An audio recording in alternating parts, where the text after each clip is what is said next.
I can see it's a miracle. I've been praying for you. Okay, good afternoon, everyone. I'd like to call call this meeting of the Academic and Student Affairs Committee to order.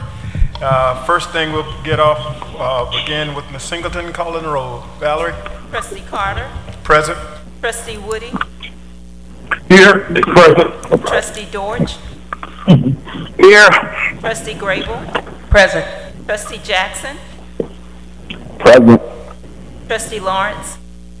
Trustee Washington? Trustee Washington? Trustee Carter, you have a quorum. Thank you, Ms. Valerie. Before we do, I'd like to defer to our President. Dr. Robinson, you thank you, Mr. Chairman. It's my pleasure. We don't often get this type of visitor on our campus, but we are privileged this afternoon to have the Chancellor of the State University System of Florida in attendance, Marshall Kreiser, and I would like to invite him, if he's willing, to the mic to share a few words of wisdom with us this afternoon.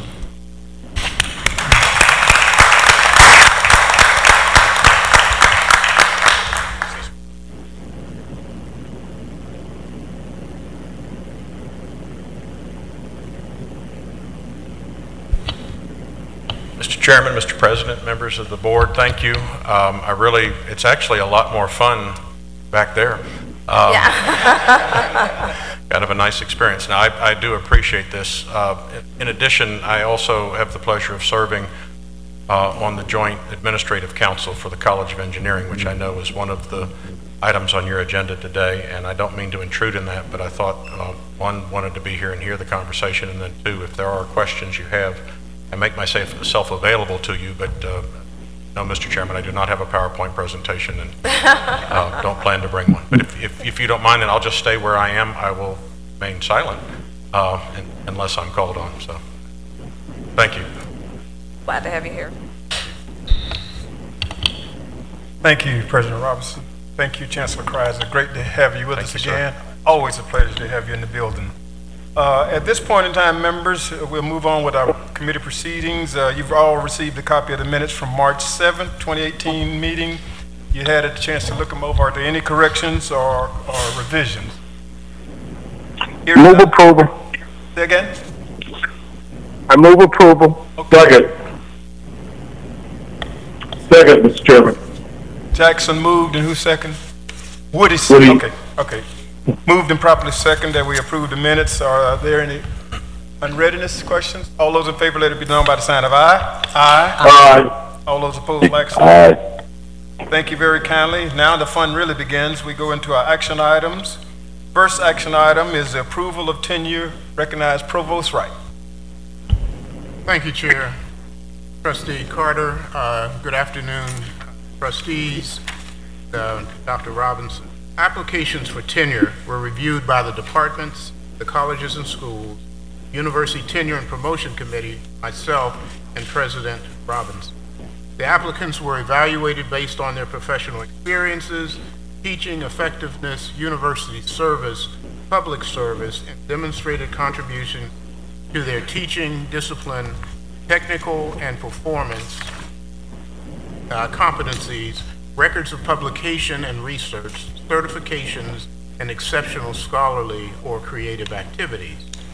I reviewed the applications and recommendations prior to forwarding any recommendations to President Robinson, who conducted the final review and applications and recommendations. Faculty members listed on the BOT action sheet are being nominated for tenure, and I'm happy to answer any questions. I have to say that every time that I've had an opportunity review tenure and promotion applications, it reminds me of just how rich the university is to have the talented faculty we have. Reminded that we're going through the portfolio. Thank you. Thank you, Provost Wright. Members, are any questions to Provost Wright regarding tenure? Trustee Grable, you recognize? I just want to agree with Provost Wright. This really is where the rubber meets the road. To acquire tenure at any university is a major accomplishment. And when we look over these faculty members' credentials, we're reminded again, as the provost indicated, how very experienced, very educated, and how scholarly our faculty are. And this is just further proof because, again, they not only have to come past the provost, the tenure process, as many of you know, it's a year-long process knowing that you're being vetted a year long, from your colleagues in your unit to your dean, to the university-wide committee, to the provost, to the president, and ultimately now to the board of trustees. This is a monumental moment for these people as faculty members who have achieved the status of being recommended for tenure by a variety of people. This will be a major relief for them, and I want to let all of them know that I'm proud of them, and you will be able to relax very shortly. Thank you, Trustee Grable. Members, any other further questions? This is one of the fascinating things about our committee and dealing with our great faculty. Sometimes I get a little misty-eyed because both my kids went here and we had surrogate moms and dads looking after them. So we're thankful to our faculty. Are there any further questions? Any questions? Chair is now open for a motion. So moved. Second. Second. Moved and properly second. All those in favor, let it be known by the sign of aye. Aye. Aye. Opposed, like sign. Thank you so kindly. I mean, it's never a bad day when we can do something good for our faculty. Always a great day. Okay, next, my friends, we move to the topic of honorary doctorate degree for Lieutenant Colonel David E. Pollard, Sr. For that recognition, we're going to have talk to us Provost Wright. You recognized? Thank you again. Other than the earned doctorate, the greatest recognition the university can award is an honorary degree. An honorary doctoral degree is granted for the purpose of honoring those who exemplify the ideas of diversity through significant achievement and contribution to society. Included in the committee material is a copy of Lieutenant Colonel Pollard's bio and CV, but I will highlight a few of his achievements and contributions. The late David E. Pollard Sr. graduated from FAMU in 1983 with a Bachelor of Science degree in chemistry. In addition, he was a distinguished military graduate, top graduate, FAMU Army ROTC Reserves Officers Training Corps class. In 1964, he was inducted into the FAMU ROTC Hall of Fame. And in 1975, he earned a Master of Arts degree in Education Administration from Michigan State University. A lifelong learner, Lieutenant Colonel Pollard became a doctoral student at the age of 75 in the Education Leadership Program at Nova Southeastern University. Lieutenant Colonel Pollard's professional career had two distinct phases. He served in the U.S. Army for 24 years, and he served as a senior Army instructor in the U.S. Army Junior ROTC, Junior Reserve Officers Training Corps for 21 years. Thank you. Carter.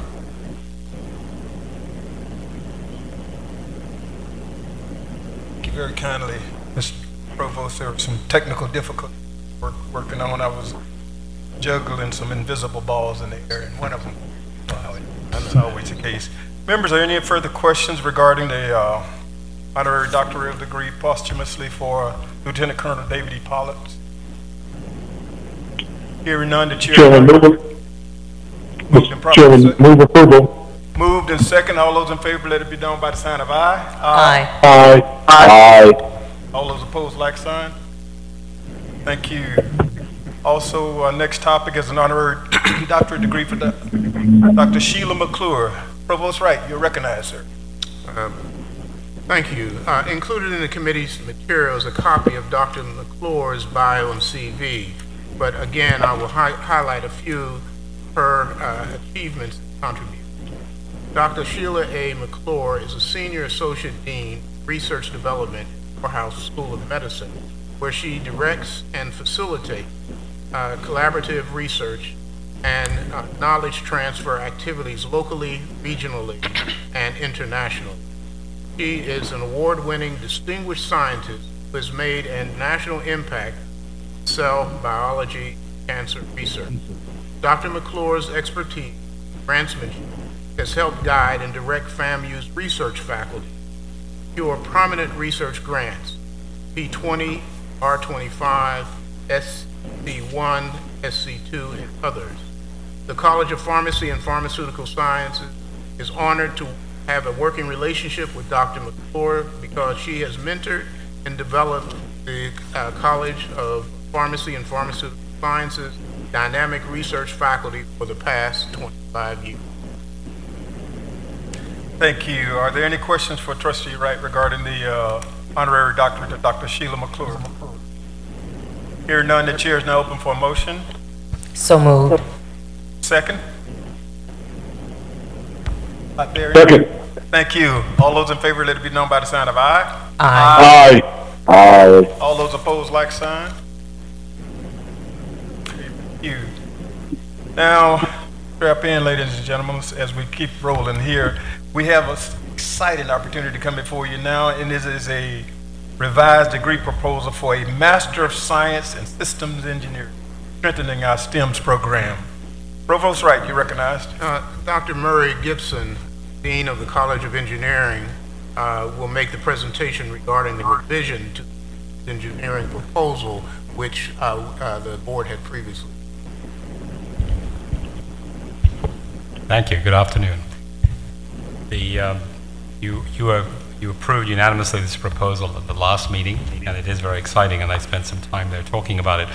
I kind of apologize that the reason we have to this revised proposal is due to an error that we made, and we have, as you know, all our proposals go to the Board of Trustees at both institutions, FAMU and FSU, and we had made an error in not sending the very latest version when your board approved it.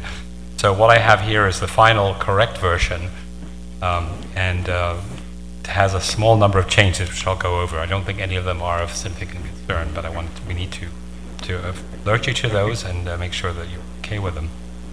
So these changes are, in particular, probably the most significant one is the fact that the proposal will not have any significant impact on other departments within the college or within FAMU or FSU. This was not as stated in the original proposal. We had originally anticipated that we would develop both a face-to-face and an online version of the program, and we expected that that would impact our resources and needs more significantly. But during the discussions that we held between FAMU, FSU, and the college to develop the proposal, we decided to back away from the online version, and that will be a future.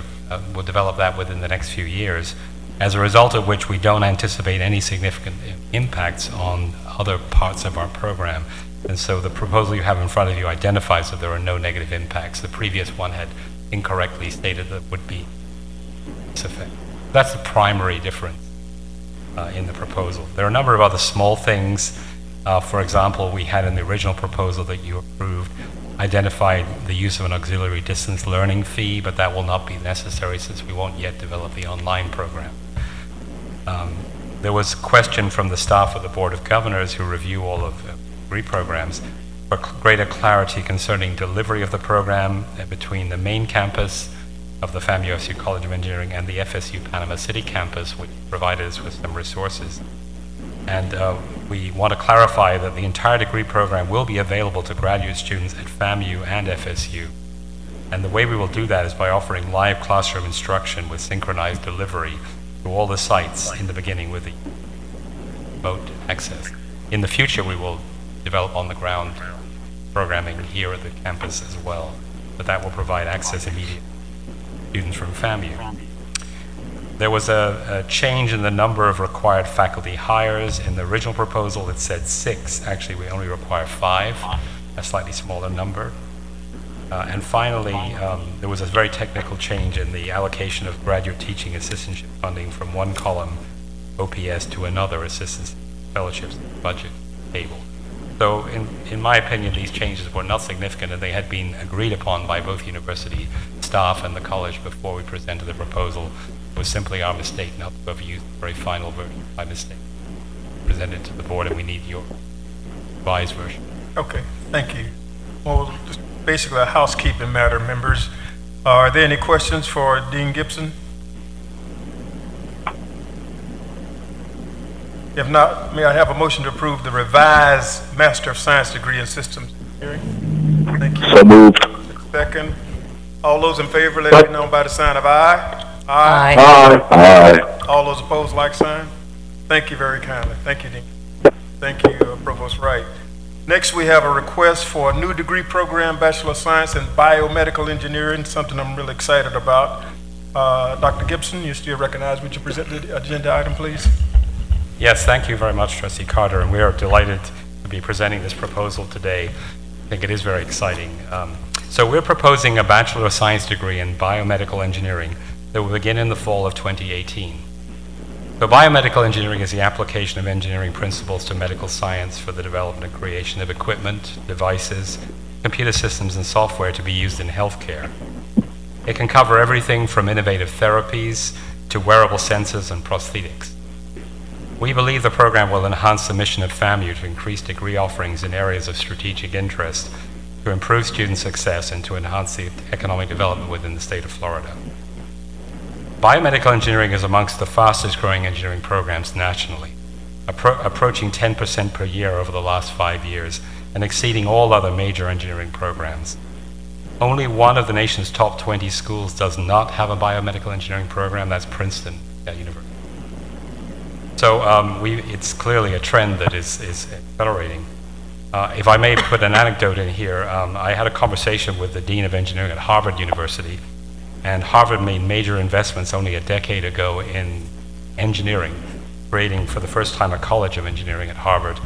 And the primary reason they did that is the medical school at Harvard said that without engineering, we will not be the greatest medical school in the country in the next 50 years. So I think everyone understands biomedical engineering is critical to healthcare. Florida has only 3 BME undergraduate programs in the state system, and one also at University of Miami, private university. The 3 are FIU, Florida Gulf Coast, and UF. They graduate a total of 90 bachelor's degrees each year, which is about a quarter of the anticipated demand based on national and state projections. So there's a real need in Florida for more education in biomedical. We have an existing graduate program at the PhD and master's level in biomedical engineering that's very successful. We have about 6 faculty carrying out research in this area. We hope to grow by 5 more faculty in the next 5 years, that's described in the proposal. We have hired this year 1 faculty member supported by Florida State, and we're trying to put together an offer for 1 outstanding young faculty member through FAMU. The biomedical area is one of our key strategic thrusts and matches developments in the School of Pharmacy at FAMU. We already have a collaborative program with pharmacy through the CREST grant in 3D printing. The biomedical engineering program will also leverage FSU's medical school and our other engineering programs such as electrical and mechanical engineering. So today we have a track in our current undergraduate chemical engineering major for biomedical engineering, and it has grown extremely fast. It now represents 1/3 of our chemical engineering. Anecdotally, at a recent recruiting event, the Sunshine State Scholars, statewide event, over 2/3 of the students who came to our recruiter expressed an interest in biomedical engineering. We expect to be a great recruiting tool for FAMU students, especially those interested in medicine. In addition, it's a great way to increase the fraction of female engineering. We're already at 26% in the college, which is higher than the national average, about 19% in engineering. But in biomedical engineering, the averages are closer to 40% nationwide, females. That's very attractive. We've developed a robust curriculum that will position our students for success. I hope you'll approve the degree, which I view as a key tool for us to increase our FAMU engineering enrollment, both at the undergraduate and graduate level. And I and my colleagues in the program will be glad to answer any questions. Thank you. Members, as you know, this strengthens and also supports, further buttresses our STEM offering. Fantastic opportunity for us. Members, are there any questions regarding the new bachelor degree program, Bachelor of Science in Biomedical Engineering? Mr. Chairman, move approval. Can I get a second? Second. All those in favor, let it be known by the sign of aye. Aye. Aye. All those opposed, like sign. Thank you very kindly, members. Thank you, Dean Gibson. Dean Gibson, don't go away, because at this point in time, I'm going to ask you to, we've got the proposed memorandum of agreement for the master management plan for the College of Engineering at FSU and FAMU. We, at our last meeting, members, remember we decided we get additional information. Chairman were so gracious to give us an opportunity to have a further discussion on it. But at this point in time, that's where we're at. Dean Gibson, you recognize, please.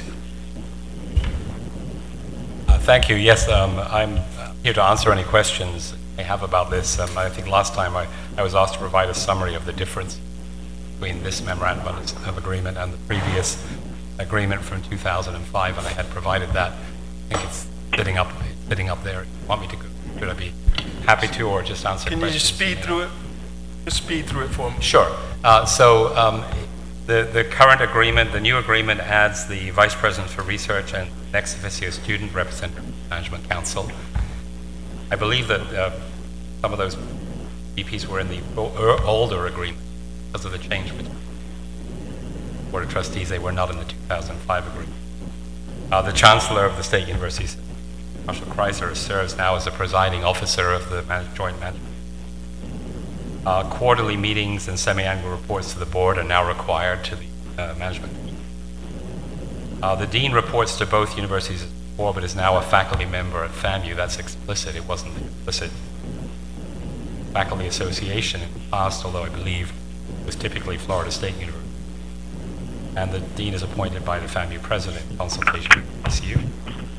There were some important clarifications about student discipline responsibilities. This emerged from discussion we had within the college about how to strengthen the operational side of the college. The fiscal agent for the joint budget shifted from Florida A&M to Florida State University. There's an explicit statement about the importance of college staff who might be employees of either of the two to have access to the universities of each other university. That is something that's very important for our practical success. And the appendix was added, which contains many technical details about facility, emergency services, transportation, etc., and a few other minor changes to update the agreement and clarity. Thank you, Dean Gibson. Members, we are really fortunate. He said here, if we have any questions, we are quite fortunate to have our chancellor with us today. So at this point in time, members would like to engage in a discussion if you have any questions or concerns regarding the MOA. What do we call it? Yes, David Jackson. Who's that? Jackson, you David recognized? Jackson. Trustee Jackson, you recognized? Okay.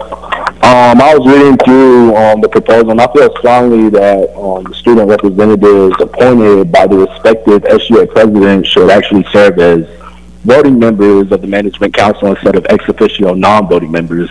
Florida voters decided to give students voter representation on the Florida Board of Governors and the individual public universities board of trustees, and I believe that if it can be trusted by Florida voters to exercise voting responsibilities on these important educational boards, then FAMU and FSU should also allow students to exercise responsibilities on this management council.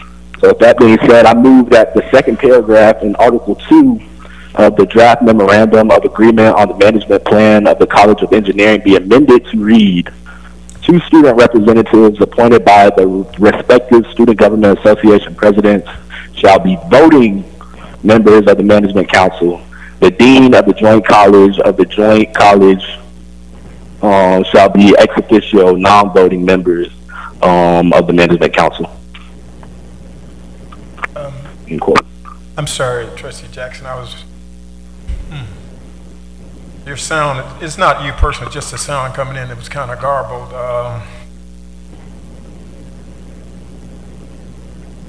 Can you hear me now? Maybe I can summarize it. Yeah, okay. One second. Say what? Tell me. Can you all hear me? Yeah, they say, could you just take your speaker, get off speakerphone and talk to us directly? It may be better. I hate to ask you to do that again, but I really, your speech was garbled by the, electronically garbled, not personally, but I couldn't follow you. I'm sorry. Okay. I was basically saying that I believe that the student representatives appointed by the respective SGA presidents should serve as voting members of the council instead of ex officio non-voting members.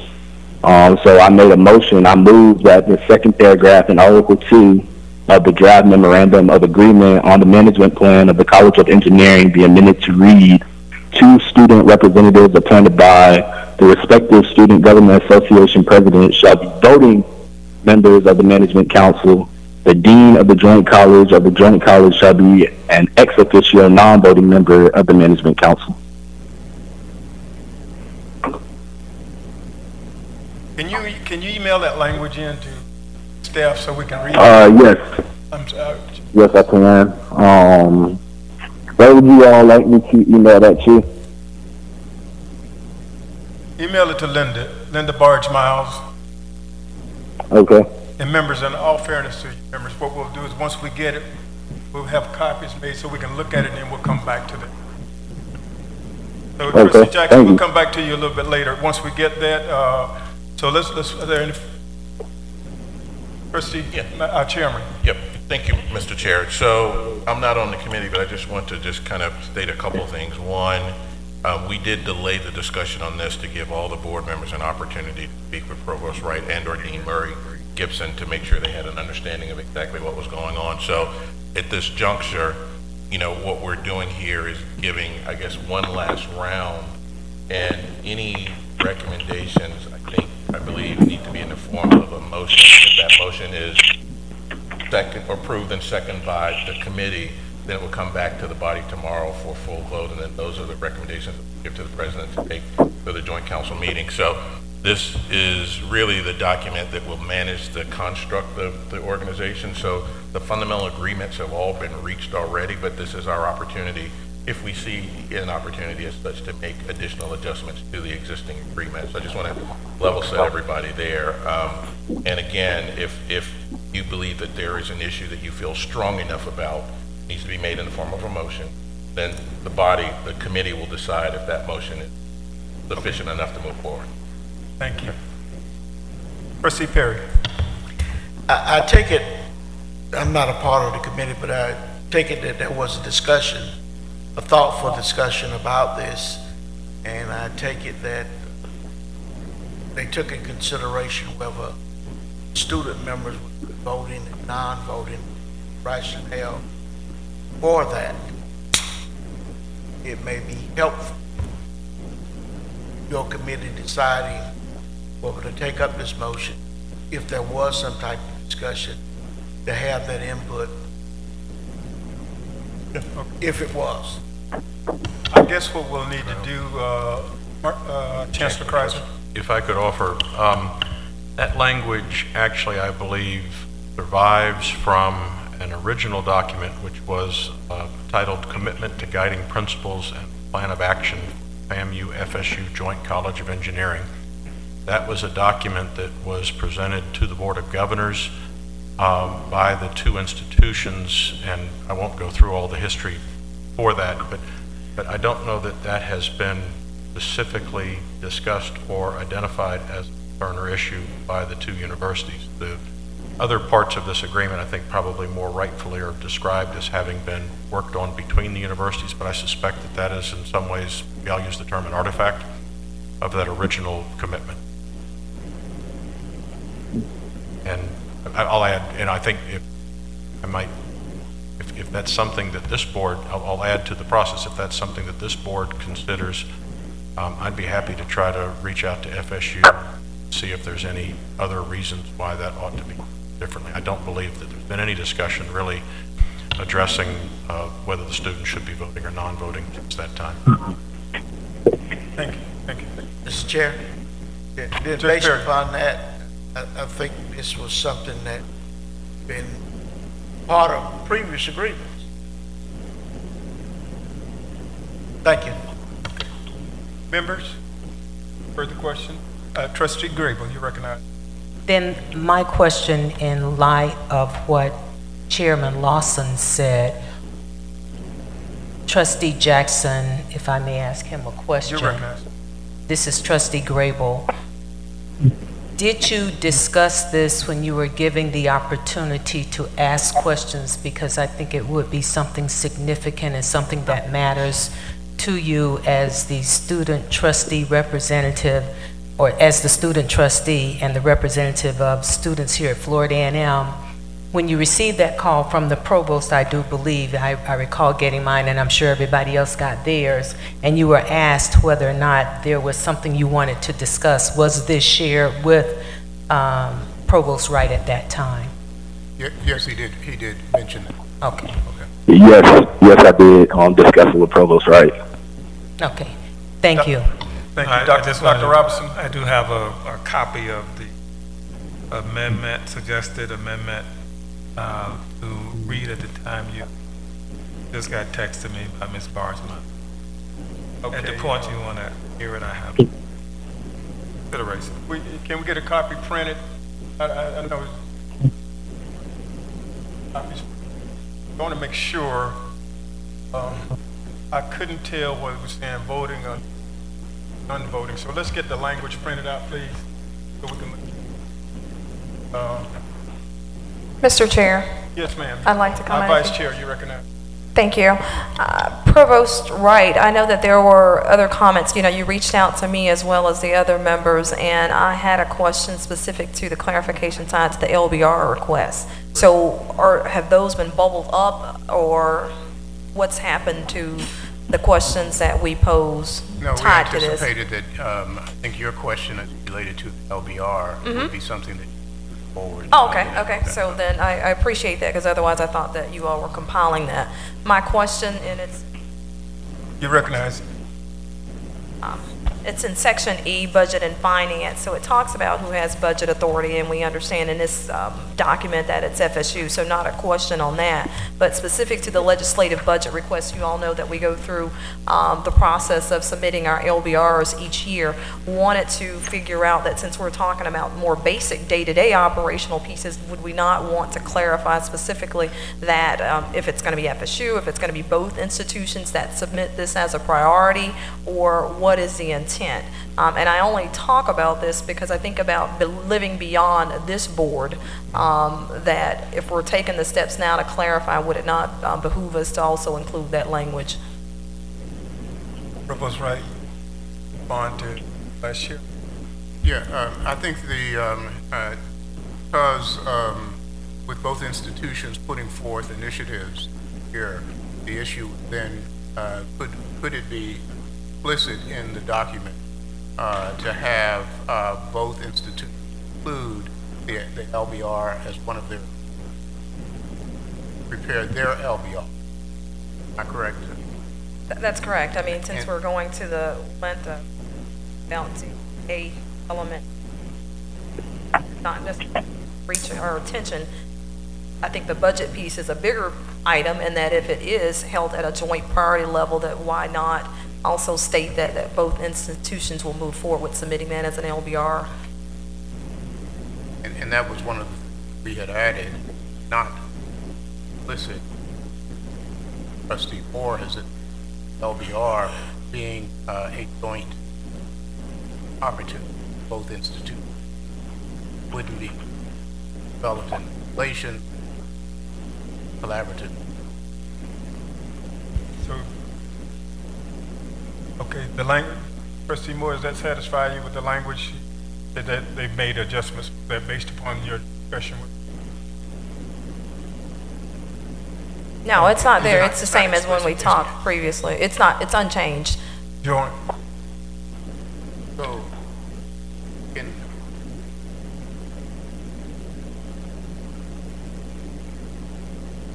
the way I had interpreted this,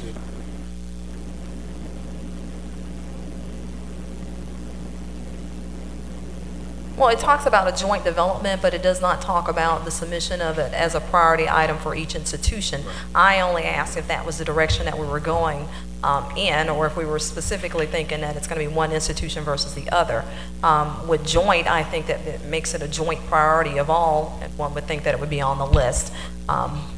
Again, just trying to make sure that this is a document that can live beyond our tenure and service on the board. Thank you. Trustee Provost Wright, you have the language that they're probably, Mr. Chairman, probably during our break, we can kind of get that language. I'm sorry, Mr. Chair, just to clarify. So You recognize?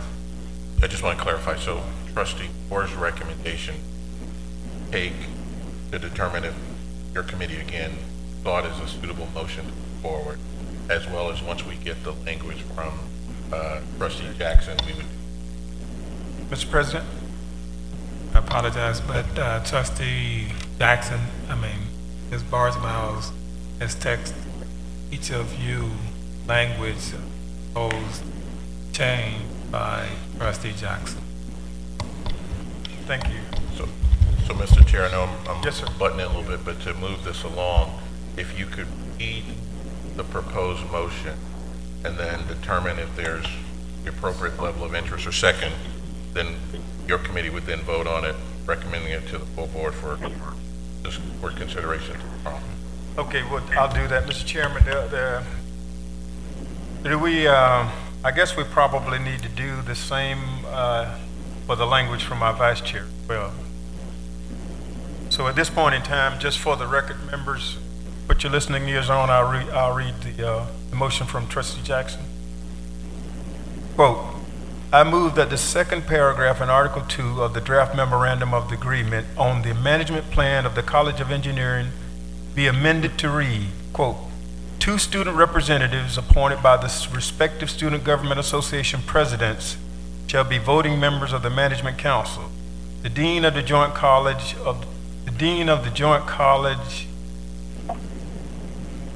I guess it's a restatement. The dean of the joint college shall be an ex officio non-voting member of the management council. Trustee Jackson, are you listening? Yes, I am. Is that consistent with what you said? Yes, it is. I accidentally sent in a typo. I put the joint college twice. Okay. Members, we're in discussion now on the motion by Trustee Jackson. Discussion.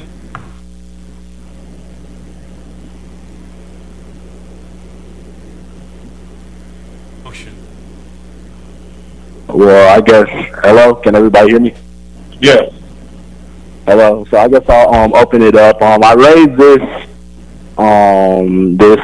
this motion because a lot of students have been coming up to me recently, having questions and different concerns about the College of Engineering, and to be quite frank, they feel as if like their voices haven't really been heard when it comes to the decisions being implemented at the College of Engineering, and just decisions that are being made that impact their futures at the college. So I believe that by giving students voting power on that board, one, there will be more student engagement so that we'll be able to really see exactly how students are feeling about the different decisions, and they'll be able to actually voice that by voting on the different issues that may come up, or the different suggestions made at the College of Engineering. And I made it 2 because one would be appointed by myself and the other one would be appointed by the student government president at Florida State.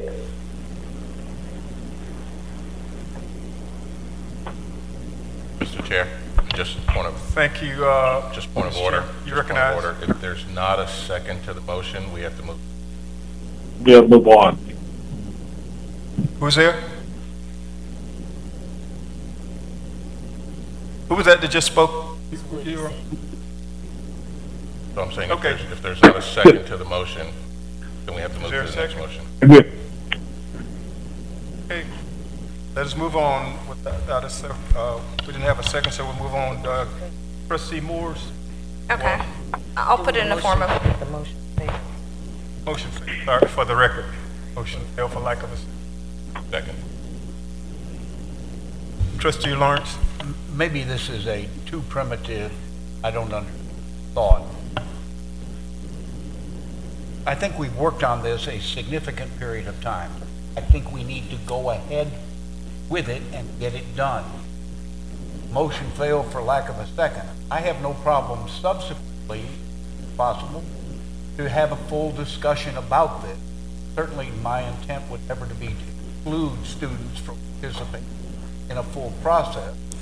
So I'd like to get this done and moving on, and then subsequently, doesn't need to be today, but at a future meeting, have a discussion with our committee, then bring it back to the board on the student representation. I would hope that David Jackson would be at the meeting. Just awkward to do these things on the phone, hard to hear. I would agree. That's my suggestion. So again, but to keep this moving and to follow appropriate protocol, motion has died for lack of second. Next motion. Hello, David Jackson. Next motion would be. David Jackson. I beg your pardon? I offered David Jackson. Am I recognized? Are you speaking to the issue that's in front of us, the motion? I'd like to offer the motion as a hostile motion. That would mean that pardon? everyone would have to vote. I'd like to make the motion a hostile motion, which will force everybody to vote on the motion. The prerogative of the chair is going to be have to table. I cannot understand. I'm sorry, I can't understand. So to keep the process moving, let's go to Trustee Moore. Let's hear her motion, determine what the appropriate response is, and let's circle back to Trustee Jackson, and maybe we can hear him a little better. Maybe you can get to a landline phone. Okay. Trustee Moore, you recognize to explain your motion? Sure. The motion would be that move that Section E, Budget and Finance of the Joint Management Agreement, be modified to include a responsibility of each institution to submit the jointly developed request, jointly developed legislative budget request item each year, or whenever they decided to, if it was an annual process. Is there a second? Hearing none, we move on. Any more? I ask a question. You recognize. What's the downside, Trustee? Not under. Trustee Moore. Mr. Chairman. One moment, Trustee Williams. Let Trustee Moore respond, and then I'll come to you. Well, I think he's probably talking to you all because I support my motion. So he was saying, what's the downside of approval of the motion that I'm putting forward? So in essence, all I'm doing is clarifying it in Budget and Finance that it says that we will jointly develop the legislative budget request. And we all know that each institution submits their legislative budget request items as a priority. Only thing that I'd be clarifying in our language is that each institution would hold it at the same level of interest and that we would both submit it each year if it was determined that. So my question, I understand why you would downside. My question really is, what does the provost say? What do the deans say about it? Strike me that that would be sensible practice. We've been doing that. So in practice, that's what's happened. Assumption is fill it out. There's no downside to it. We were doing it already. Is there any reason why that could not be reflected in what we approve? Actually, the only downside would be whether or not it would appear in terms of priority, whether or not they would appear the same number of the legislative request brief. Okay, as opposed to simply be included on on each request. It may not be the same number. So the dean is saying, on one hand, logic and common sense and wisdom have us know what each other is doing and agree on it, and you're saying, yeah, but FAMU may have on particular items some different way of looking at it than FSU might. Is that right? In terms of the priorities. Right, and where it fits into the priorities. Mr. Chair, if I could offer two clarifying comments. You recognize? The first is that I've gotten so enthralled in this and not remembering that I am not a committee member, so someone else would have to take that up. The second piece of this is that we're not asking, or I, in my offering of a comment, I'm not asking for ranked order. We certainly wouldn't reach that level of specificity, but that it would be submitted as a priority of each institution. Again, that is the practice now, but just stating it in the document along with all the other clarifying language that we have. And again, not a motion, but a comment that I'm offering. Thank you for your comments, Madam Vice Chair. Mr. Chair, I'm sorry. You recognize, Marshall? I'm hesitating because I don't think it's right for me to start weighing in on individual. This was a document negotiated by the two universities, and I don't want to start down a path where we unlock comments that were made. I think that two issues have been raised that weren't brought to the Management Council. And if it is helpful to know that I could take those back, and we are working to land a document now. That doesn't mean that document forever and always not something that we would go back and look at. I agree, particularly in both.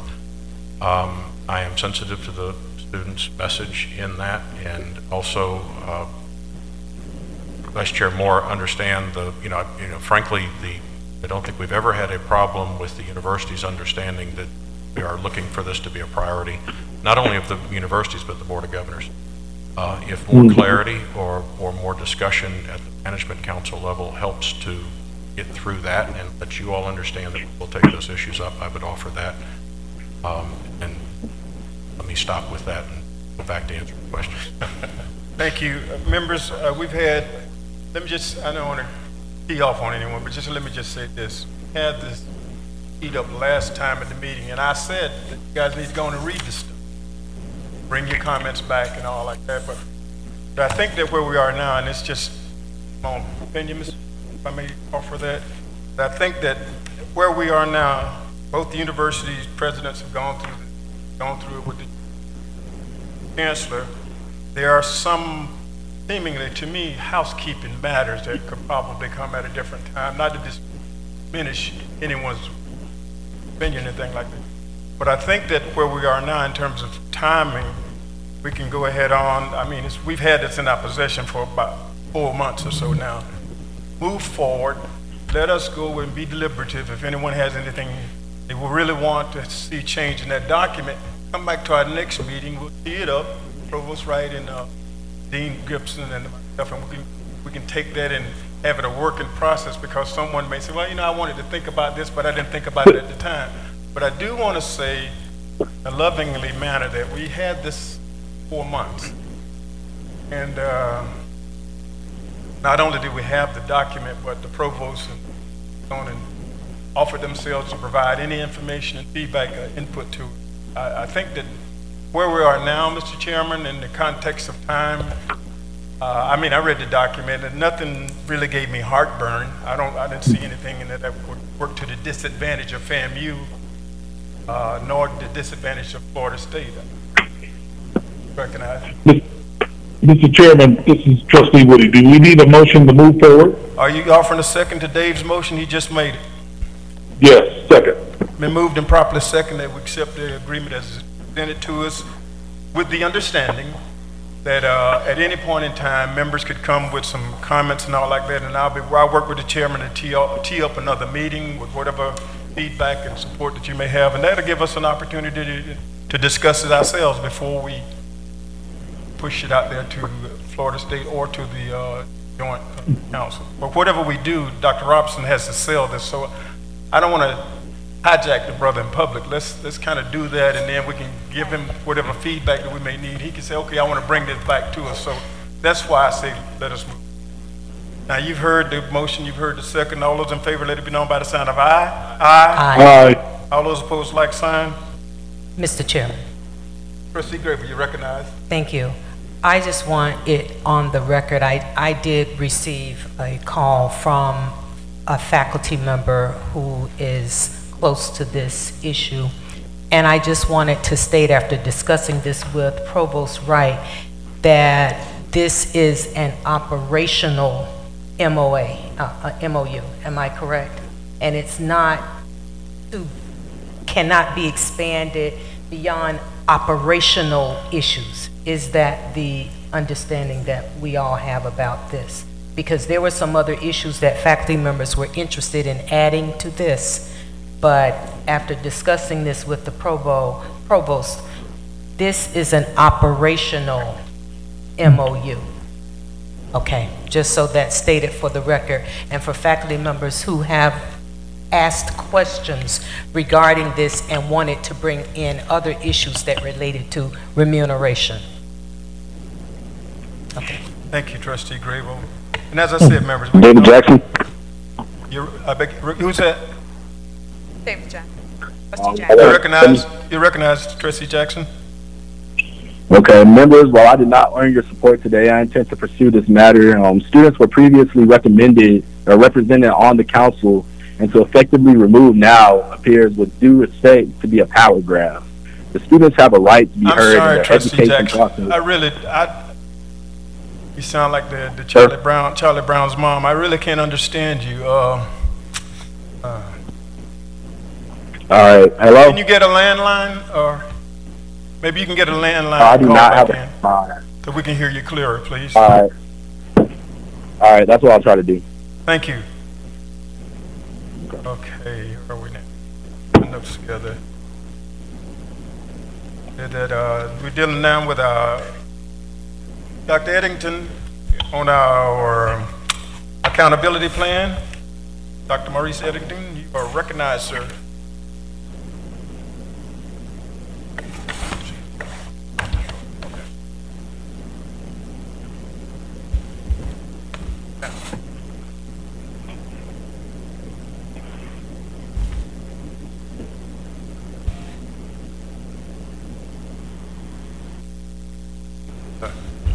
Good afternoon, trustees, Dr. Robinson. Board of Governors Regulation 2.002 requires that the Board of Governors institute a planning and performance monitoring system that includes the submission of university work plans and annual reports designed to inform strategic planning, budgeting, and other policy decisions for the SUS. This year, the Board of Governors combined those two documents into one document that's now called the Accountability Plan. This plan conforms to the required elements, metrics, and format provided by the Board of Governors and identifies 5 sections around strategy, performance metrics, key performance indicators, enrollment planning, and academic program coordination. The administration is recommending that the Board of Trustees approve the 2018 Accountability Plan, which has been submitted to the Board of Governors, subject to the Board of Trustees' approval. And I'm prepared to walk through the document if necessary. You all were provided with a copy. I will say that we all collectively last year spent a lot of time developing our the work plan last year. And the board and Dr. Robinson made sure that this document aligned with our strategic plan. And we continue that this year, so that this year's narrative in the accountability plan is very similar to the language from last year, but we did add some specific details because we got some feedback from BOG staff. And one of the things they wanted to see us address was our approach around graduation rates, retention rate. And so we added some additional details in this document just to spell out some of the specific approaches and strategies that are underway at the institution. And if it's your pleasure, I can walk through the sections or just put this forward as a recommendation for approval.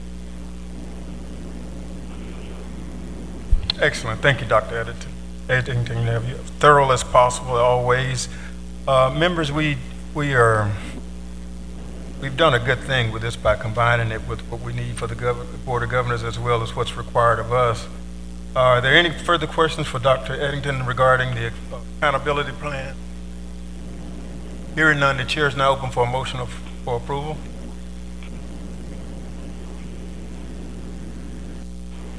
Members? Let me look at my notes.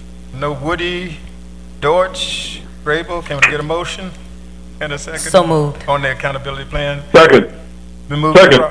Been moved and properly second that we present the accountability plan. Actually, Maurice, what do you need from us on this? Get approval?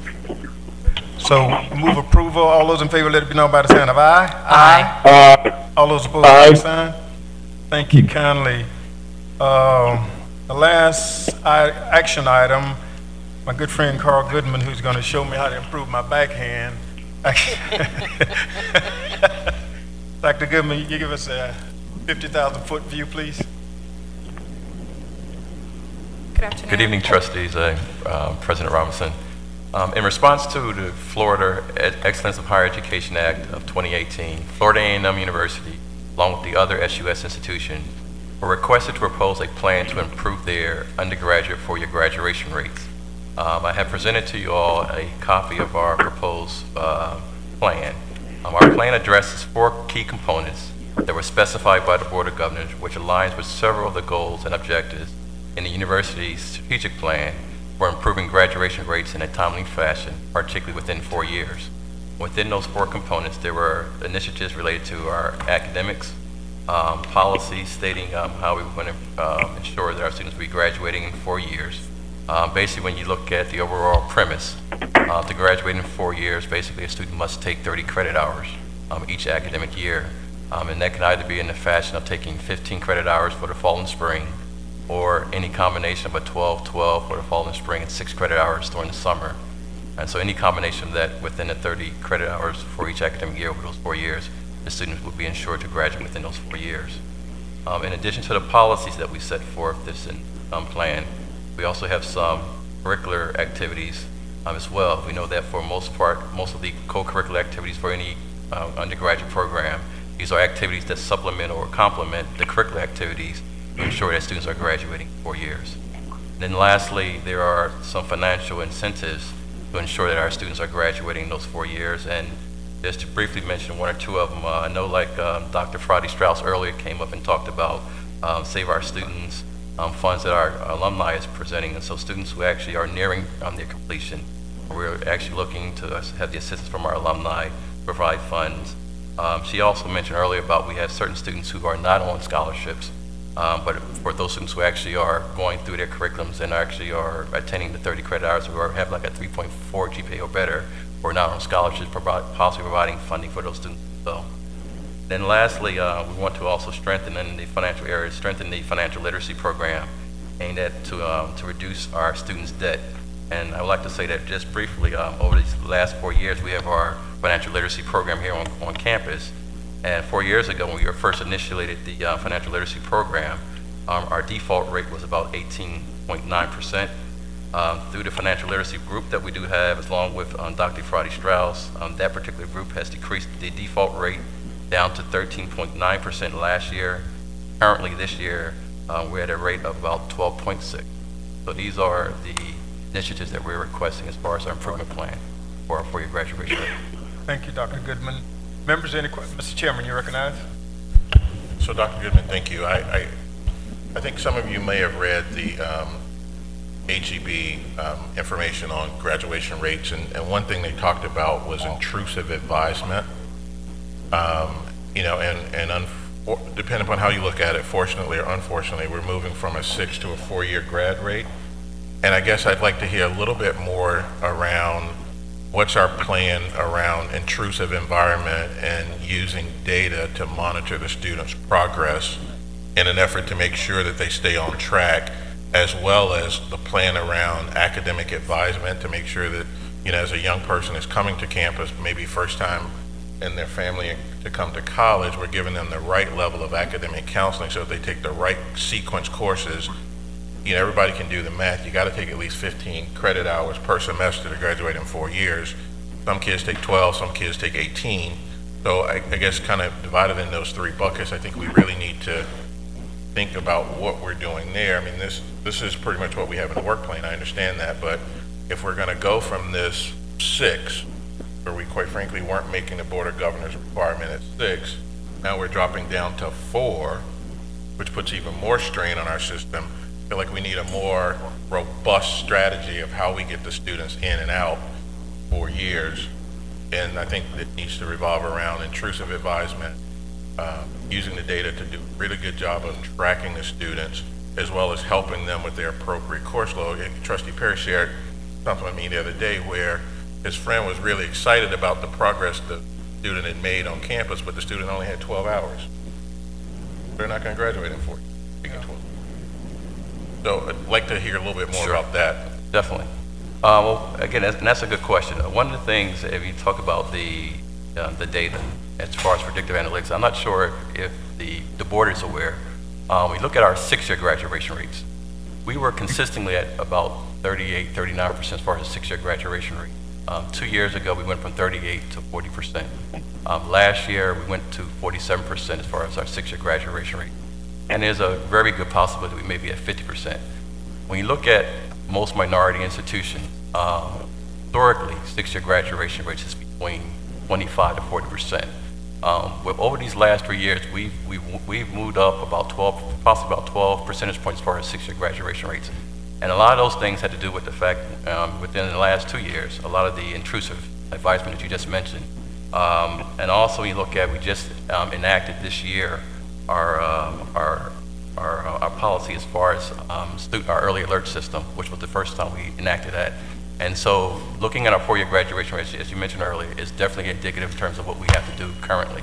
The intrusive advisement that we currently have put in place for our 6-year graduation rates, we'll continue to do those things. We're also looking at implementing academic coaching for our students who are at risk. So we never had an at-risk program. So students who actually have below a 2.4 GPA or lower, students who are in academic suspension, academic warning, or academic probation, those students will also be part of that at-risk program where the intrusive advisement is definitely there, making sure that there's programming involved, that there's a hands-on commitment for our students on a weekly basis to ensure that they are going to their classes, that they are receiving the tutorial services.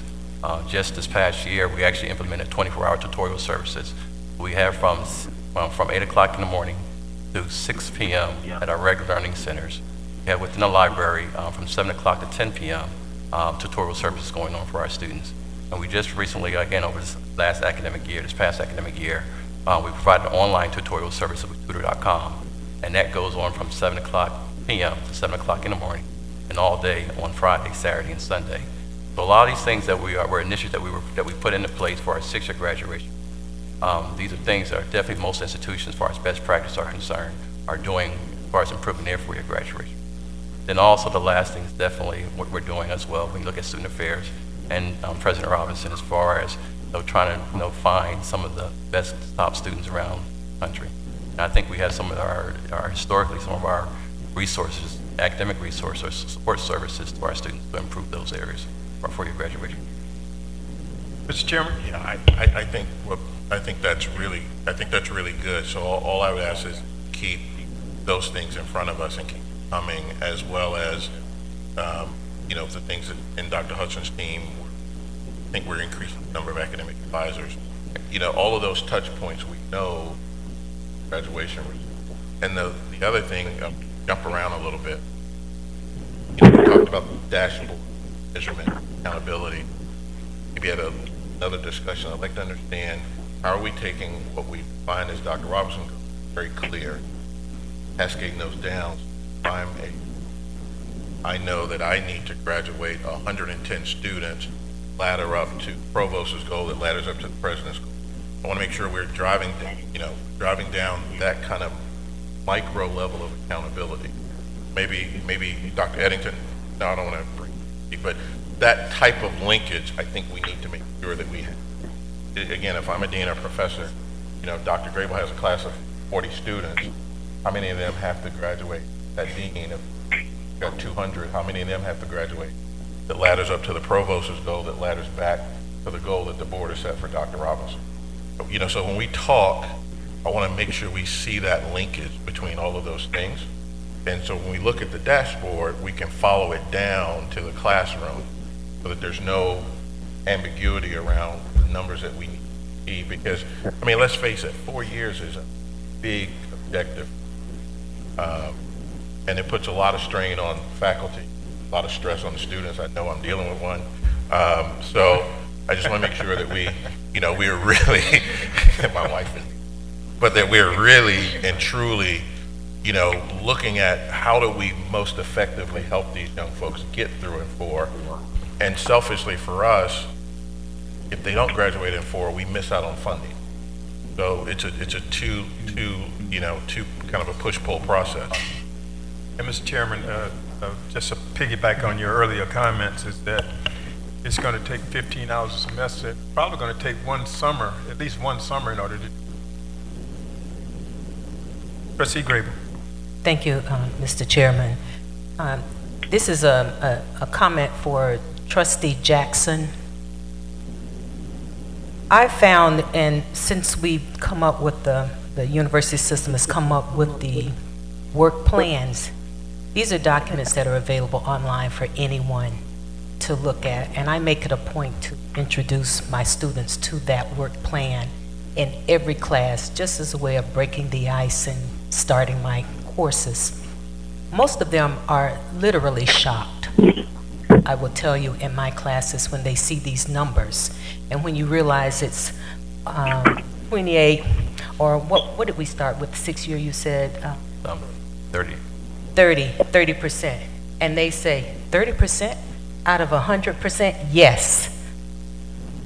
So, Trustee Jackson, I would hope that as the student government president, that you all will come up with some way to make sure students are aware.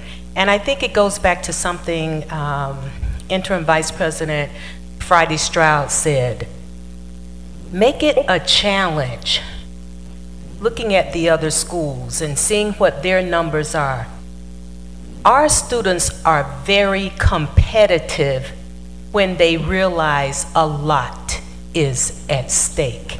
So, Trustee Jackson, I would just suggest, and of course it's your decision as SGA president, that we do something about making sure our students are informed about how their university ranks among others regarding these performance metrics. Thank you, Mr. Chairman. Thank you. Mr. President? Trustee Jackson.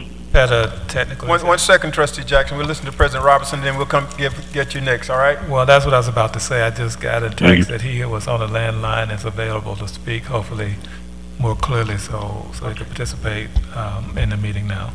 Thank you. Trustee Jackson, okay. You recognize. Yes, thank you for that, Dr. Grable. I definitely agree that our students are very competitive, and it's really just funneling that information down. I believe that students kind of knew how we ranked, just exactly what you said, just how we ranked and what was at stake. Then it would kind of urge students to perform harder and to excel, so that we are meeting these standards that we're supposed to meet. So I'll talk to my people within SGA and work with them to kind of create some type of competition between us and other schools, so that our students just get that competitive edge and just have that drive to work harder and perform better. Thank you. Thank you. That'll be great, because really, I think I mentioned, I guess, try to do my age in dog years, but in one iteration of my life, I remember we were coming up with performance metrics in the context of dealing with a perennial problem with the state universities as a whole. Those performance metrics, and I'm not saying they're perfect, because there's a couple that kind of get a little squirrely to us. When I say us, I mean him. But I do believe that, as I said back in 2012 for the governors, that there is no 6-year metric nationally. Most of the national metrics are on the 4-year graduation. And so it was going to come sooner or later. Now it's upon us. So it's not like we didn't know this was coming. So we've got to have, Trustee Jackson, we've got to have the student body on board. We've got to have everyone on board to understand that not only does it help the students, but it helps the fiscal perspective of our universities. So we'll have some resources because the graduation rates, students that spend a lot more time, excess hours. We had one of the items that we dealt with now about having to take a course over again.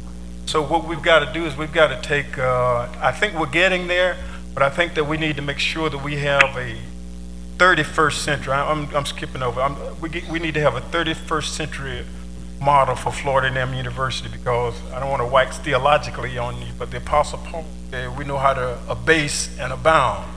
FAMU knows how to survive when we only had 2 pennies rubbed together, and we know how to survive when we get adequate funding. I said all that to say that a lot of the things that we can do ourselves to help our funding perspective, we really need to be doing. And I think a lot of that it's very important that students get on board and understand that, look, we're not just trying to rush you or anything like that, but we do understand that it's an additional cost to us when you don't graduate on time in a multiplicity of ways, and it amplifies throughout the system. It hurts the university bottom line, it hurts the overall performance metrics and all like that. So somehow or another, and I think it's getting there based upon what Trustee Jackson said, some of the students, but we've got to have this part of our culture, as Maurice was talking about on our strategic plan. We got to have this deep down and ingrained in our culture, that we're working on this 4-year graduation rate.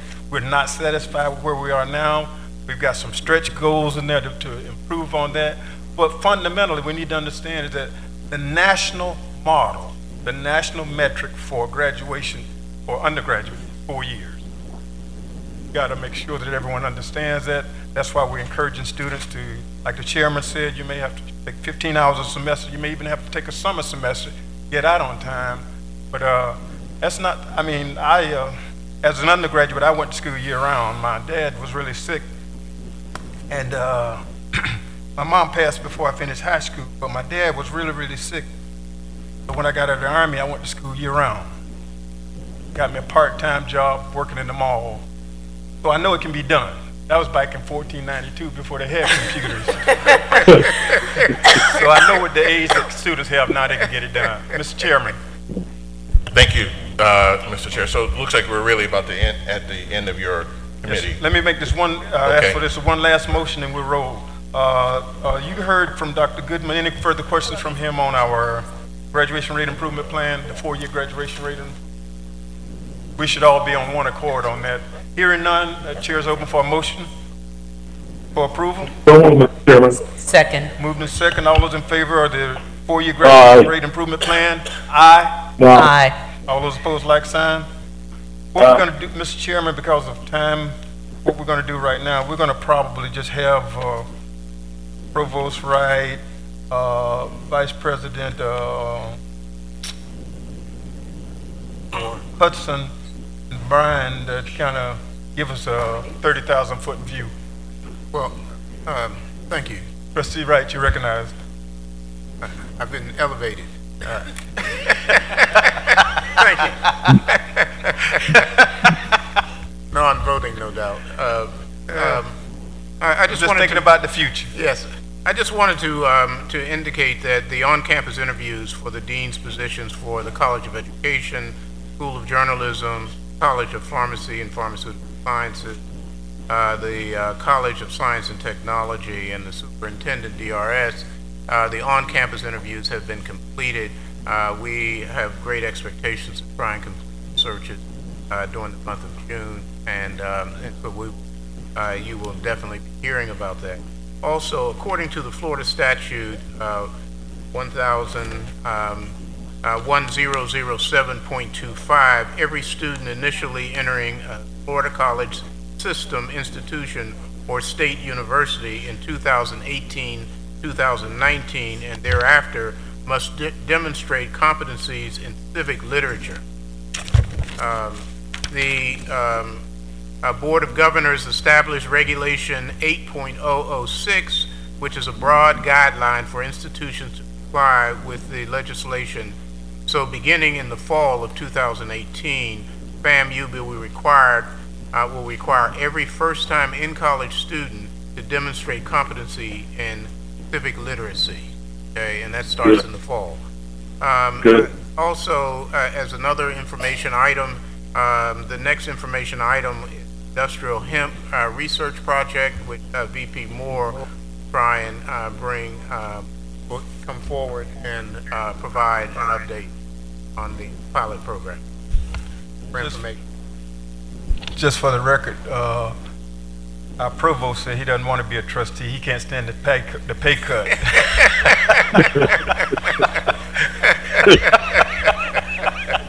Dr. Moore, you recognize. Thank you, Mr. Chair. Good morning, or good afternoon to all the members. We're going to go through this very quickly to keep us on schedule. So with your indulgence, Mr. Chair, we're going to zip through these. Who's got this?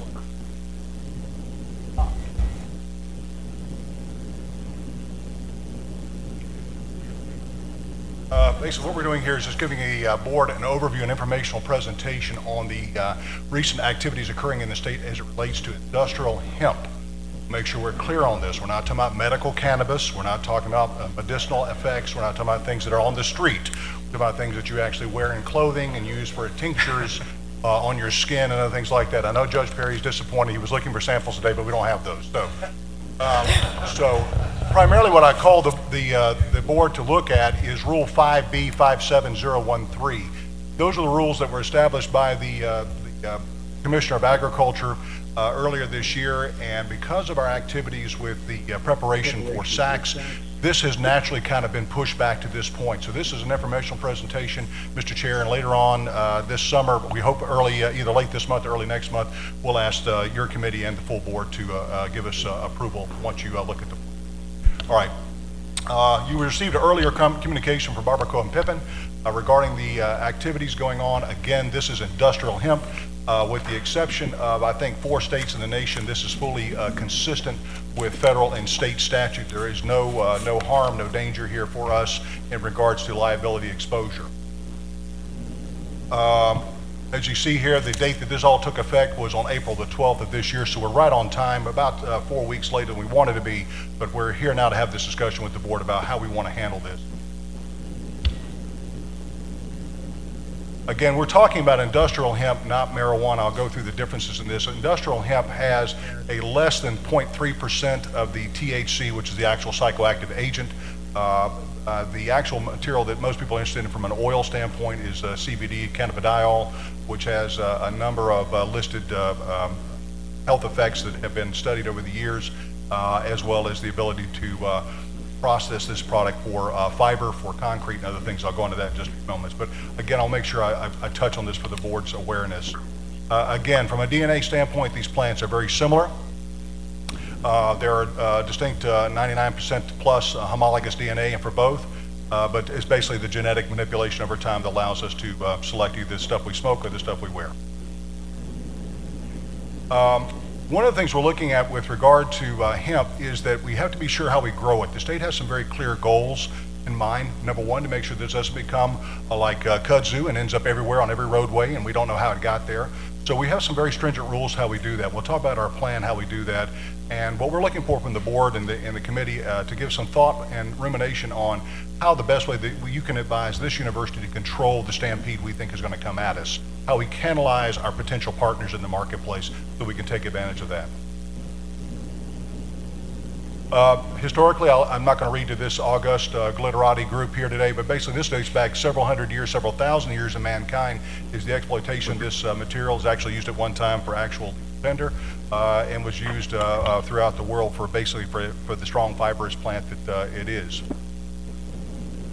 As you can see here, as we go down the line for our friends in the business world, looking at natural pain relief and those kinds of things, you can go to Amazon right now and buy hemp oil extract. It can come straight to your door within a day if you have Amazon.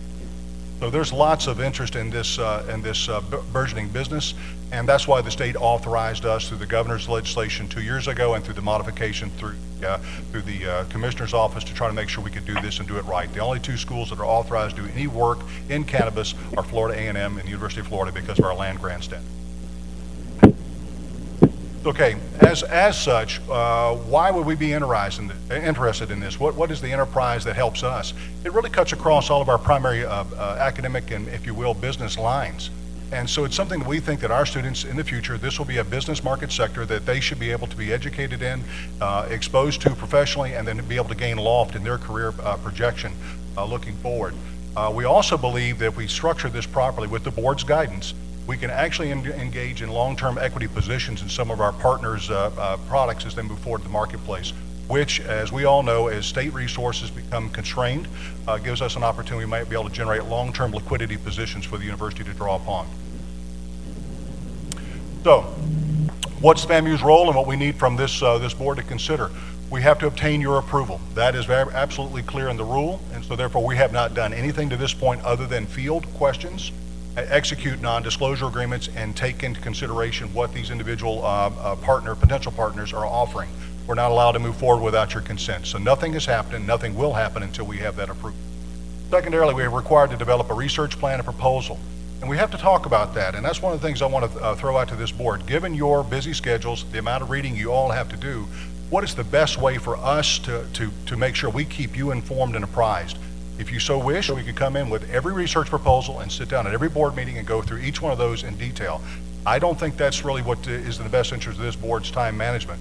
However, giving blanket authority and instilling through the president the ability to build the right team, the structure, the advisory panel to help make sure we're making good decisions that then get reflected back to the board and IPRs is one possible solution. Okay? Basically, what we want to make sure of here is we meet the statutory requirements, we develop a research plan, we provide investment and operating capital. We're not doing that, by the way. Third party, our partners will have to bear the freight of this because we don't have the resources to pay for this. As you look at these plants are very different in terms of their structure compared to the stuff that may be used for illicit purposes. They tend to be taller, they tend to be more fibrous in nature, and grown just like regular agricultural products. There are water hogs, they drink a lot, so there's a lot of work we can do there in terms of our agronomy. They're a plant that you require a certain UV activation wavelength to actually grow, as well as how we might process. So we are, again, cutting across our land grant mission, our engineering school, business activities, even health sciences.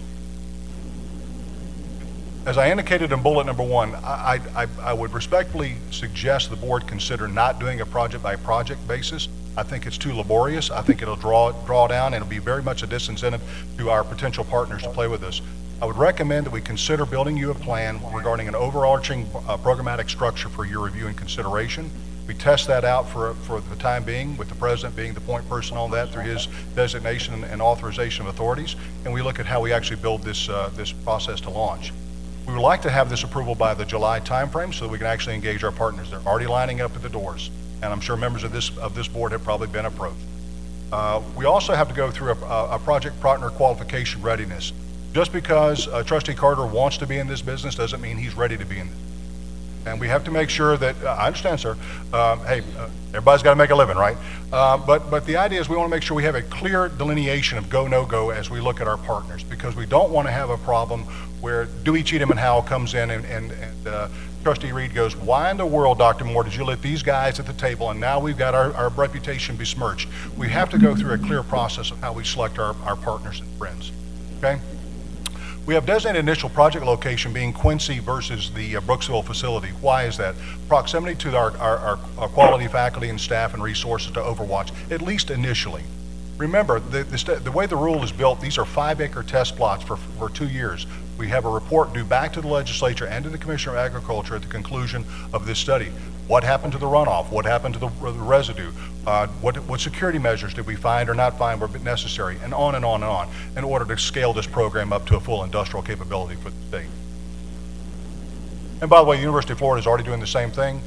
They're out advertising that they require $1.3 million of investment capital to come in from outside third parties to help them launch their evaluation process. We intend to mimic our colleagues. Key components, just to make sure you're clear: design, scope, layout, containment and security system, decontamination plan, security plan, limited area access plan, meeting requirements of the statute as it's laid out, management control structure, and on and on and on. The idea is we have this punch list to make sure that our partners and us and the board understand we're in this fight together to make sure we keep our names and our reputations clear and stay well outside of any kind of legal entanglement. Yes, sir. You're talking about one omnibus proposal where if the president authority and you guys can go project by project. When do you provide that?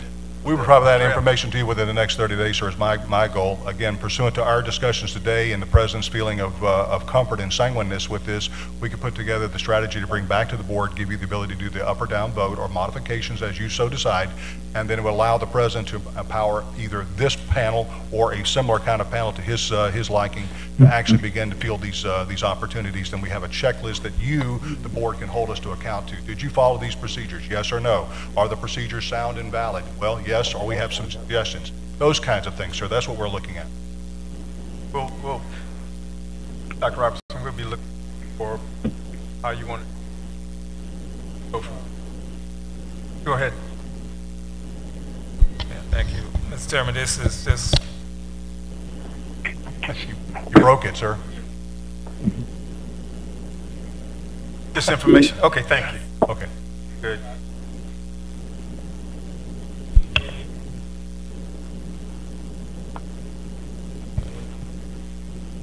So, BP Moore?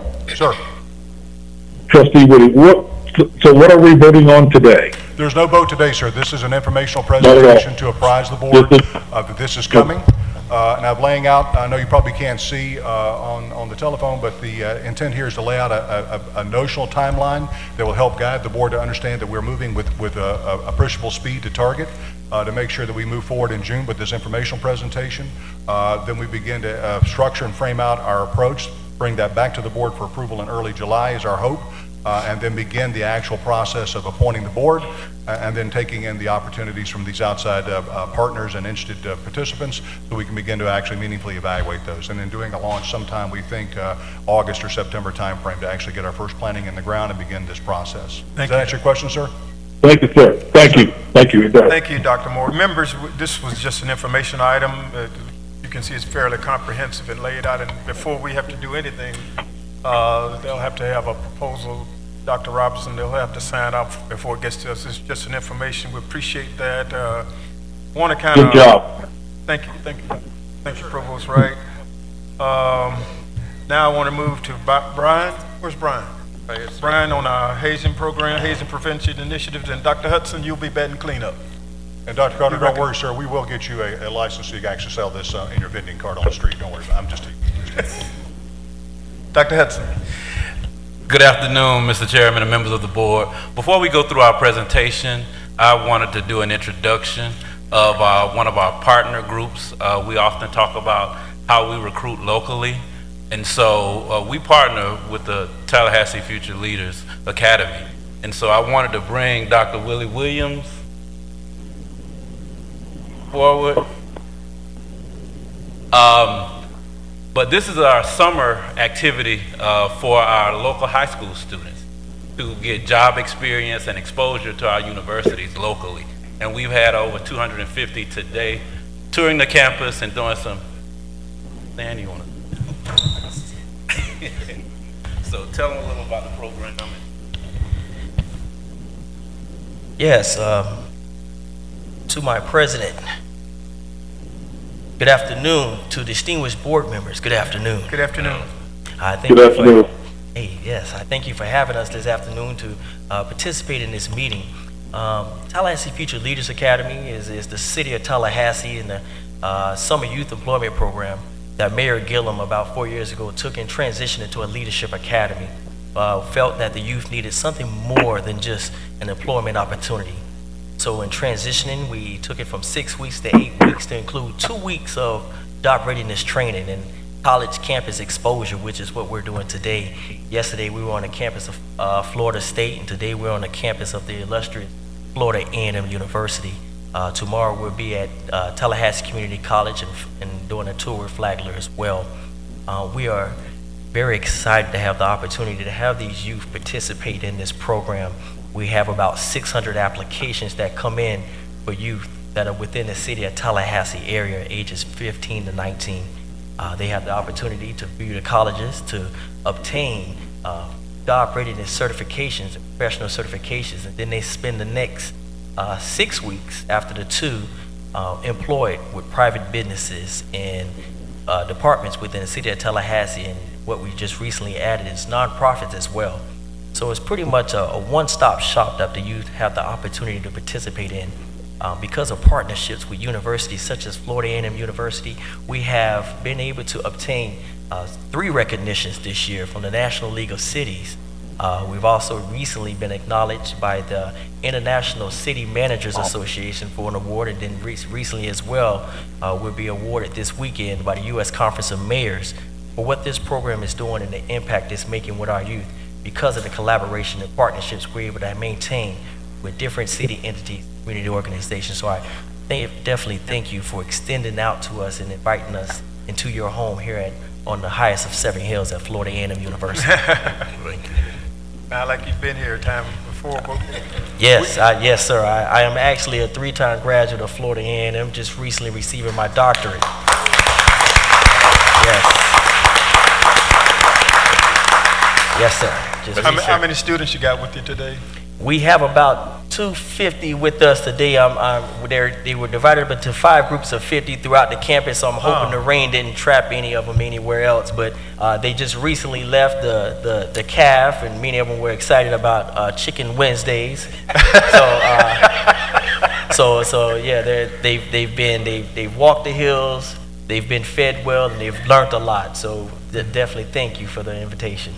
Mr. Chairman, I defer to you. Thank you. On behalf of the board, I speak for the board and the president, we would like to welcome you all to campus. Hopefully you've enjoyed your experience, and hopefully you guys have learned a lot. And we're glad that you chose to come in and take a look at our process today. So again, welcome. Thank you for coming.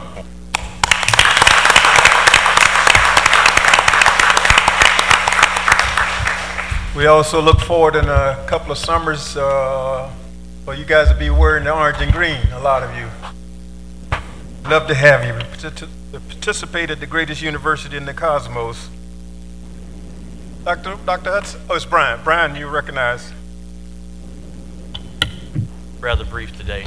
The hazing prevention activities, since the last meeting, we've had 4 hazing allegations that reported spring 28 semester.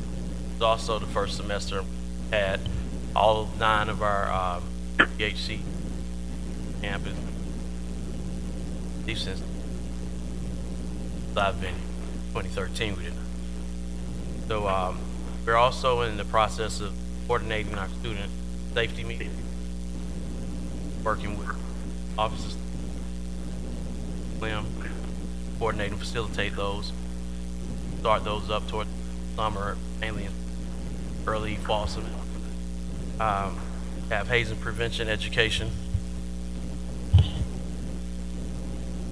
Have hazing prevention education seminars.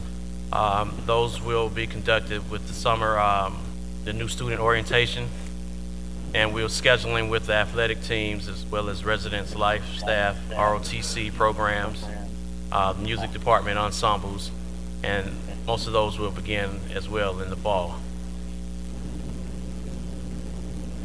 As far as our outreach and consultation, presented at the University of Houston, April, spoke on the topic of an all-encompassing haze, dealt with an examination of Florida A&M's high-impact hazing prevention programs.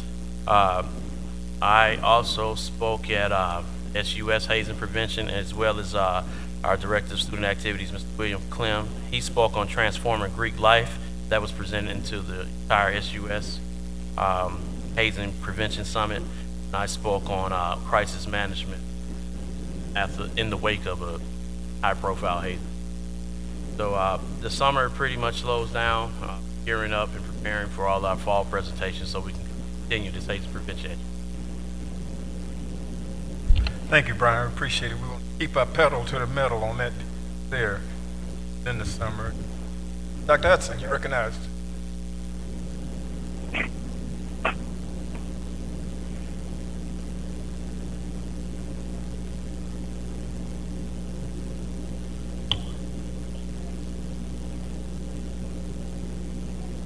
My voice was loud enough for everyone. In actuality, we actually have had 2 hires for OPS positions to assist with the expanding the existing 2+2 enhancements, specifically in 4 critical areas pointed out by the Board of Governors. That is academic transition, admission process, cultural transition, and data, obtaining data on those. If they would please stand, Mr. John Torrance and Shabria Martin. These are our two new additions to the staff.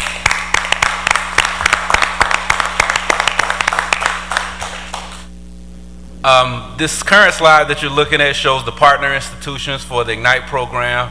We have recently engaged 3 other FCS institutions to implement the IGNITE program starting fall 2018. Those are the schools that you see in bold. This slide is an update on the Venom pathways. Provost Wright and I distributed samples of the Venom pathways. Those are the academic maps to show from each institution that we already have the partnership with. So each board member will have an example of what that academic map looks like. This is the updated numbers of students that are participating, that have signed up for the IGNITE program. And remember, this is a pilot program this year, okay? And then we won't see results until after they graduate from the Florida college system, which is they have up to 3 years to graduate from that Florida college system and transition to Florida A&M. This is the historical graduation rate of AA transfer students from the Florida college system, the 4-year rates. As you can see, we are comparable to the FCS with this graduation rate. And finally, it is with pride and sadness that I announce today, the 15th will be the final day for Dr. Angela Alvarado Coleman, Associate Vice President and Dean of Students. She has served FAMU admirably for the past 5 to 6 years and worked campus-wide with every department on campus to improve the student experience. She has accepted the position of Vice Chancellor of Student Affairs at North Carolina Central University, and I want to personally thank her for the efforts that she provided at Florida A&M and wish her the best of luck in her transition. She was here, but she had to leave. She had to leave to go somewhere. But I told her now she's been bitten by the venom. So I expect to see her when we go to play them in the fall in a FAMU shirt, hidden under her other shirt. So, but she has definitely made a significant impact on how we've improved in the division, but also university-wide. If you've been to graduation, you see she makes sure it runs like a machine. Dr. Robinson has given her many accolades, and she has to pull both he and I sometimes to make sure we stay on task. But I really sincerely appreciate all the work that she's done at FAMU. And Miss Antonia Rowe,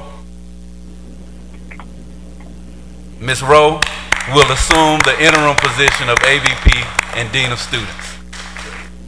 And Mr. Chairman, that concludes my report. Thank you. And I kept you on time before. Yeah, you're awesome, brother. You're awesome. To our chairman and to our members, I'm sorry for the length of time in our meeting. We kind of had some technical issues there with the sound system and all like that, but that'll all be resolved. The other thing, just for point of clarification, on the MOA for the University College of Law, College of Medicine, College of Engineering, thinking ahead, College of Engineering, members will have an opportunity later on, if whatever feedback or comments you'd like to make, please make them in writing at our next meeting. Get those to Provost Wright. We can have a session, maybe, Mr. Chairman. What we'll do is have a working session, if it maybe adjust our calendars for our next meeting, have a working session, maybe 20 minutes or so, we can kind of go through it, but obviously we ask you to have read it before you get here. Maybe take 20 minutes and kind of go through that. And with that, Mr. Chairman, we are adjourned. Thank you. So that really covers our committee meetings for today. I think we start tomorrow morning, 8:30. with a couple committee meetings, and we move into the full board meeting. And I want to thank all the presenters today. I know you guys had a lot of work to do to get ready. We do appreciate it. For the chairs that led the discussion today, starting with budget and finance and then moving through the academic affairs, very productive. Okay, and I was just told that there will be hot breakfast tomorrow morning, so be here early. For But I do want to say just a couple things for academic affairs. You guys have a really critical role because, you know, the students are the product that we produce. So your committee has a really critical role as we move through this, as well as working to improve the overall performance, specifically near graduation rates, et cetera. So we're really looking to you guys for continued leadership. And I know we don't always give Brian as much time as maybe he should get, but I want to give him a shout out because the anti-hazing work is really, really important as we move forward. So we need to work to move Brian a little further up in the agenda, Mr. Chair, if you don't mind, next time around. Okay. I'll get it done. So with that, we are adjourned until tomorrow morning.